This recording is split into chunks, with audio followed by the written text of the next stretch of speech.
है दूसरे लोगों की, तो हम बहुत सारे सवालों जवाब करते हैं, क्या कुर्बानी का गोश्त खाना चाहिए या नहीं खाना चाहिए। और बहुत सारे लोग इसको बहुत अच्छे तरीके से खाते हैं, रगड़ते हैं मिर्च मसाला डाल के। लेकिन कलाम मुक़द्दस क्या बयान करता है, आज हम इसमें से सीखेंगे, क्योंकि जब भी हम गुनाह में जाते हैं फिर कलाम मुक़द्दस हमें खींच कर निकालता है। कलाम मुक़द्दस हमें सिखाता है कि हमने अपने बदन को गुनाह नहीं करना, क्योंकि हम खुदा का एक मंदिर हैं, हम खुदा का एक मक़दस हैं, हम खुदा का एक बदन है। खुदा ने इसलिए हमें थोड़ा बनाया कि हम गुनाह में फंसे या गुनाह में जाएं। खुदा ने तो ये कहा है कि तुम अपने आप को पकीज़ा रख, परहेज़गारी के साथ चल। अगर तू पाक होगा तो खुदा, तेरी आंखें जो है वो खुदा को देखेंगी। अगर हम नापाकी से भरे हुए हैं, हम नाराज़गी से भरे हुए, तो हम खुदा को देख नहीं सकेंगे। अब हम देखेंगे इस बुतों की कुर्बानी के मौफिक बाबत के पौलुस रसूल कुरिन्थ कलीसिया को ये ख़त लिखता है और ये उनको हदायत करता है, वजाहत करता है, हदायतनामा लिखता है कि तुमने जो बुतों की कुर्बानियाँ हैं इनका गोश्त नहीं खाना। उस वक़्त कैसी कुर्बानियाँ थी? आज की कुर्बानियों से उस वक़्त जो कुर्बानियाँ थी वो डिफरेंट थी, वो अलहदा थी। वो लोग कुर्बानी इस तरह करते थे कि जो कुर्बानी करते थे वो बुतों के आगे करते थे। जिस तरह आज लोग बुतों के आगे, स्टैचू के आगे कुछ चीज़ें लेकर जाते हैं और आदि वहाँ रख देते हैं या कब्रों के ऊपर फेंकते हैं। खुदा इन चीज़ों को मुनासिब नहीं जानता। खुदा चाहता है कि तुम जिंदा खुदा की परस्ती करो। यहाँ भी बेटी ने पढ़ा कि सिवाय खुदा की और खुदा है ही नहीं। फिर हम कुर्बानी किसकी कर रहे हैं और कुर्बानी का गोश्त क्यों खा रहे हैं? उस वक्त जो कुरिन्थ की कलीसिया थी वो बिगड़ चुकी थी, यानी वो इसी बात पर टिके हुए थे कि खा लेना चाहिए, इससे कोई नुकसान नहीं होता। और कुछ लोग कहते थे कि नहीं खाना चाहिए, हमारा ईमान कमज़ोर होता है। और यकीनन जब हम ऐसी चीज़ों को अपने अंदर डालेंगे तो हम नापाक तो होंगे ही, क्योंकि खुदा ने मना किया हुआ है। ज़बूर की किताब में लिखा है, क्या मैं बैलों और बकरों के गोशे से खुश होगा? मेरी खुशनुदी इसमें है। और नहीं भाई, उसकी खुशनुदी आप में है कि आपके होंठों का फल क्या है, आपके अंदर पकीज़गी है, आपकी खुशनुदी उसके अंदर है। कुछ लोग ये सोचते हैं कि खुदा ऊपर से देखता है, कुछ ये समझते हैं कि खुदा नीचे से देखता है। लेकिन बाइबल मुक़द्दस कहती है कि खुदा आपके अंदर को देखता है, ना बाहर को, ना नीचे को, ना ऊपर को, ना दाएं को, ना बाएं को, बल्कि वो आपके अंदर की पकीज़गी को पसंद करता है। अगर आप इन चीज़ों से परहेज़ करते हैं, दूर रहते हैं, तो खुदावंद आपको पसंद करता है। और अगर आप नेकी करना जानते हैं और नहीं करते तो ये भी गुनाह करते हैं। उस वक्त जो लोग थे वो 3 हिस्से करते थे गोश्त के। एक वो उधर बुत के सामने जला देते थे आग से, और दूसरा जो है वो अपने जिस तरह आज लोग रख लेते हैं शापरों में डालकर, फ्रीजरों में रख लेते हैं कि चलो आस्ता आस्ता खाएंगे। कुछ लोग जो गरीबों को दे देते थे। लेकिन वो कुर्बानी खुदा की नहीं होती थी, खुदा के लिए कुर्बानी नहीं होती थी। हम ओल्ड टेस्टामेंट में देखते हैं कि एलिया ने जब कुर्बानी चढ़ाई तो वो कैसी कुर्बानी थी। अब कुर्बानियाँ भी डिफरेंट है, मैं आपको बता रहा हूँ। लेकिन जब से यीशु मसीह आया, जब उसने अपना बदन सलीब पर दे दिया, तो हमें ना किसी कुर्बानी की ज़रूरत है और ना किसी ऐसे गोश्त की ज़रूरत है जो हमें नापाक करे या नाराज़गी की तरफ धकेले। हमें सिर्फ अब यीशु मसीह की ज़रूरत है। और खुदा की खुशनुदी किस में है कि हमारा होंठों का फल पाक हो, हमारा दिल जो है वो पकीज़ा हो, हम रूह और सच्चाई से परस्तिश करें। खुदा को बस ये चाहिए। खुदा को आपके हदिये नजरानों से कोई मतलब नहीं है। अगर आप हदिया भी देते हैं, नजराना भी देते हैं, तो अगर आपके अंदर मैल है तो वो हदिया किस काम का है? अगर आप खुदा के हजूर लाखों रुपया देते हैं और बेईमानी का वो पैसा है, वो कबूल नहीं होगा। इसीलिए 2 दमड़ियाँ खुदा ने कबूल की थी। और ये खुदा ने कहा कि खुशी से जो देता है, आप पर कोई बोझ नहीं डाला गया कि आपने देना ही देना है। कलाम पाक कहता है कि जो खुशी से देता है। अब कुर्बानी का गोश्त हमें साफ तौर पर मना कर दिया गया है और कहा गया है कि ये शैतान की कुर्बानियाँ हैं। आए हम आगे इसी हवाला से देखेंगे 10 बाब और उसकी 20 आयत। नहीं, बल्कि ये कहता हूँ कि जो कुर्बानी गैर कौमें करती हैं शैतान की कुर्बानी करती हैं, ना कि खुदा के लिए। मैं नहीं चाहता कि तुम शैतान की कुर्बानी में शरीक हो। ये पौलुस रसूल लिख रहा है कि जो गैर कौमें कुर्बानी करती हैं वह शैतान के लिए करती हैं, और मैं नहीं चाहता कि तुम शैतान की कुर्बानी में शरीक हो। मतलब उस गोश्त को खाना, हम उसमें शरीक हो चुके हैं। एक लुकमा जो नापाकी से भरा हुआ है, जो जिल्लत से भरा हुआ है, हमने अपने अंदर उसे डाल लिया है तो हम सारे के सारे नापाक हो गए हैं। इसीलिए यीशु मसीह ने कहा कि फकीरों और फरीसियों से होशियार रहना, क्योंकि थोड़ा सा खमीर गूंदे हुए आटे को सारा नापाक कर देगा। अगर हम थोड़ा सा नमक डालें तो आटा सारा नमकीन हो जाता है ना। इसी तरह अगर हम पाक हैं तो थोड़ा सा हमने ऐब कर लिया, थोड़ा सा अपने अंदर गुनाह डाल लिया तो सारा हमारा बदन जो है बेकार हो गया है। इसीलिए हमने उन कुर्बानियों में शरीक नहीं होना है। हमने अपने आप को पाक रखना है, अपने आप को परहेजगार बनाना है, क्योंकि हम खुदा के मुकद्दस लोग हैं, चुनी हुई कौम है। और इसके बारे में खुदा ने साफ तौर पर बताया है। और पौलुस रसूल आगे क्या लिखता है, जरा गौर से सुनिएगा। तुम खुदावंत के प्याले और शैतान के प्याले दोनों में से नहीं पी सकते। खुदावंत के दस्तरखान और शैतान के दस्तरखान दोनों पर शरीक नहीं हो सकते। हम इन दोनों प्यालों में से या तो खुदा के प्याले में से पिएं और या शैतान के दस्तरखान में से खाएं।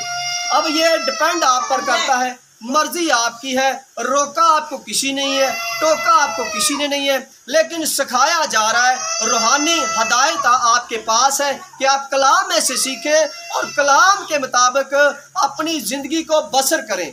अगर आप चाहते हैं कि हम बचे रहें, हम खुदा के हुज़ूर फलदार साबित हों, हम हमेशा की ज़िंदगी पाएँ, हम खुदा के उन कवानीन को, उन हुक्मों को फॉलो करें, तो हमें इस कलाम पर अमल करना होगा। उन चीज़ों से दूर रहना होगा जो हमारे बदन को नापाक करती हैं, जो हमें अबदी ज़िंदगी से रोकती हैं, जिसके वसीला से हमें गुनाहों की माफ़ी मिली है। और वो यीशु मसीह है, जिसका एक बदन तैयार किया गया हमारे गुनाहों की कुर्बानी के लिए, जो सलीब पर सींचा गया, खींचा गया, नेज़ा खाया, कांटों का ताज पहना और वो पाक लहू बहाया गया, जिसके वसीला से आज हम खरीदे गए हैं। तुम एक चुने हुए लोग हो, शाही कहनों का फ़िरका हो, मुकद्दस कौम हो, बहुत सारे खिताब से और रब्बुल अल्फाज ने आपको नवाजा हुआ है। अगर आप चाहते हैं कि वो अल्फाज हमारी ज़िंदगी में पूरे हों, हम शाही कहनों का फ़िरका बने, हम शाही कौम बने, हमारा म्यार बहुत बुलंद हो, हम सरफराज हो, हमारा बहुत दबदबा हो, अबलीस के ऊपर हमारा रोब हो, हम उस पर गालिब आएँ, तो इन चीज़ों पर अमल करना होगा। हमें खुदा के कलाम पर, उसके इल्हाम पर अमल करना होगा। ये नबियों के सहीफे और खुदा का कलाम इसीलिए नाज़िल हुआ है कि हम उस पर अमल करें और हमेशा की ज़िंदगी पाएँ। अगर हम इस पर अमल नहीं करते हैं, हम जितने मर्जी बड़े उलिया हैं, जितने मर्जी खुदा के ममसू हैं, हम नाराज़गी से भरे हुए हैं, तो खुदा हमें पसंद नहीं करता। अगर हम पाक हैं, हम उसके हुक्मों पर अमल करते हैं, उन चीज़ों से दूर रहते हैं जो खुदा ने हमें मना की है, तो हम खुदा के पैरोकार हैं। और मेरे जो लिशा भी खुदा का पैरोकार था और वो गरीब था, उसके पास एक टाइम का खाना नहीं होता था, लेकिन फिर भी वो खुदा में चलता था। ये ज़रूरी नहीं है कि खुदा आपको दौलत देगा तभी आप खुदा के हुज़ूर चलेंगे, खुदा आपको बड़ी बिल्डिंग देगा तभी आप खुदा के हुज़ूर चलेंगे।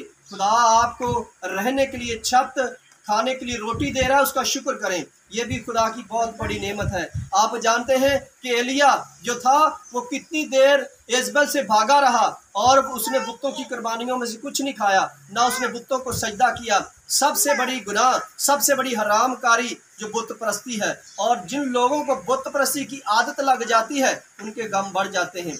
ये आदत हमारे अंदर नहीं होनी चाहिए। हमारी आदत, हमारा फैशन, हमारा पसंदीदा वो खुदा होना चाहिए। अगर हमारा फैशन खुदा होगा, हमारे मुंह से सिर्फ उसके वर्ड निकलेंगे, तो यकीन हम खुदा के पैरोकार हैं।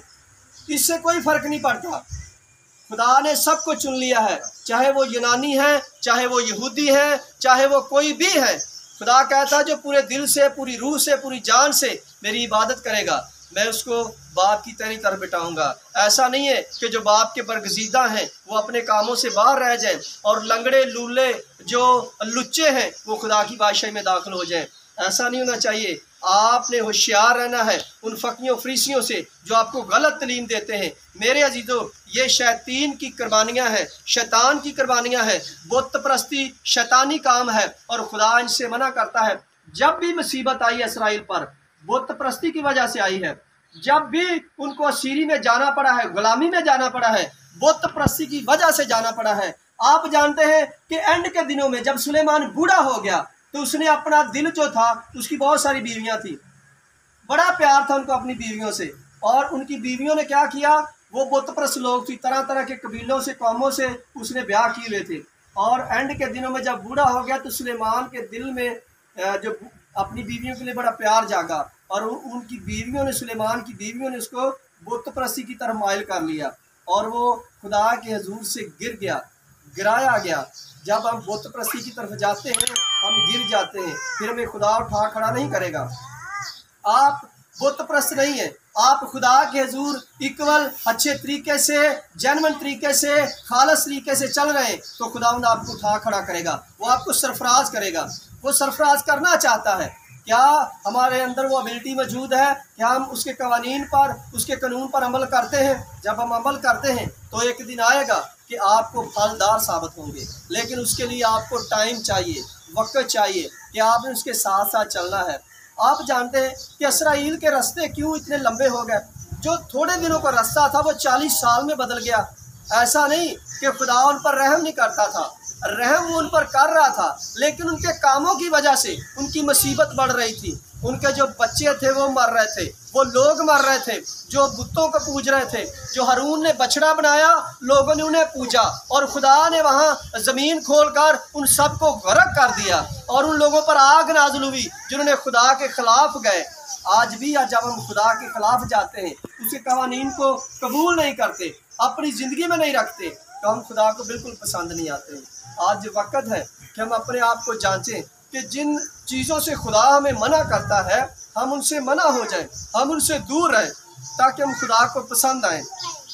अगर हम खुदा को पसंद आएंगे तो खुदा जो है वो हमें अब्दी किंगडम में दाखिल करेगा। अगली आयत हम देखेंगे, क्या हम खुदावंद की गैरत को जोश दिलाते हैं? क्या हम उससे जोरावर हैं? अब ये देखिए पलूस रसूल क्या लिख रहा है करंथ की कलीसिया को, कि हम फिर खुदा की नाम को गैरत दिलाते हैं, हम खुदा को गैरत दिलाते हैं। हम खुदा को कुछ नहीं जानते हैं। अगर हम उसके कवानीन पर अमल नहीं करते हैं तो हम उसकी गैरत दिलाते हैं, उसके नाम को गैरत दिलाते हैं। क्या हम उससे जोरावर हैं? पलूस रसूल लिखता है, क्या करंथ की कलीसिया तुम खुदा से जोरावर हो जो उसको गैरत दिलाते हो? शर्म करो, हया करो, इन कामों से बाज आओ जो खुदा को पसंद नहीं है। आज ज़रूरत है कि हम अपने आप को बदलें, तब्दील करें। ये तब्दीली का वक्त है। जब वो आएगा तो वो फिर नहीं कहेगा कि आप बच्चे मैं तेरे गुनाह माफ़ करता हूँ। वो आपके गुनाह माफ़ कर चुका है। सलीब पर उसने अपना खून बहा दिया है, उसने आपको खरीद लिया है, उसने अपनी कुर्बानी दे दी है। आप उसकी कुर्बानी को ज़ाया ना करें। मेरे जीजो आज वक्त है कि उसकी कुर्बानी को याद रखें। आप 24 घंटे आप उसको याद रखें कि वही हमारा खुदा है, हमने उसी को सजदा करना है, और जो उसके कवानीन है, जो उसका कानून है, हमने उसको फॉलो करना है। अगर हम उसके कानून से हट जाएंगे तो हम यकीनन गिर जाएंगे। हम मुहावरा बोलते हैं ना, निगाहें हटी दुर्घटना घटी, तो फिर हम गड्ढे में गिर जाते हैं, और खुदा नहीं चाहता कि तुम गड्ढे में गिरो। इसीलिए हज़ारों साल पहले ये कलाम आज भी जिंदा है, ये हमको जिंदा करता है। जब भी हम पढ़ते हैं ये तरोताज़ा होता है। जब भी हम इसको खोलते हैं ये हमें नसीहत करता है, सिखाता है कि तुमने इस तरफ नहीं मुड़ना, बाईं तरफ नहीं मुड़ना, सीधा देखना है और इस कवानीन पर अमल करना है। अगर हम उसके अमल पहरा हैं, उसके कानून को जानते हैं, उसके कानून के अंदर हैं, तो आपको कोई गिरा नहीं सकता।